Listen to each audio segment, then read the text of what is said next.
আসসালামু আলাইকুম গাইস, আজকে দেখাবো কিভাবে আপনি আপনার পিসি থেকে সফটওয়্যার আনইনস্টল করবেন। তা ফার্স্ট টাইম আপনাকে কন্ট্রোল প্যানেল খুঁজে বের করতে হবে। তো কন্ট্রোল প্যানেলে আপনি ক্লিক করার পর এরপরে এখান থেকে প্রোগ্রাম অ্যান্ড ফিচার্সে যাব।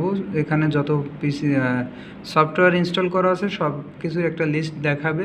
তো এখান থেকে আমি একটা আনইনস্টল করে দেখাই।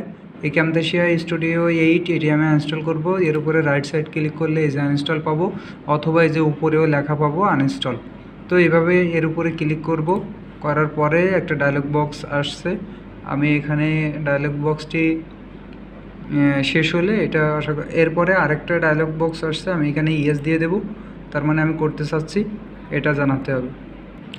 এই ডায়লগ বক্সটি এভাবে আস্তে আস্তে পূরণ হতে থাকবে। এটা ফিল আপ হয়ে গেছে। এখন দেখেন এখানে কিন্তু আর কোনো ক্যামতাশিয়া নাই। সো এভাবে আপনারা ইনস্টল করতে পারবেন। আল্লাহ হাফেজ।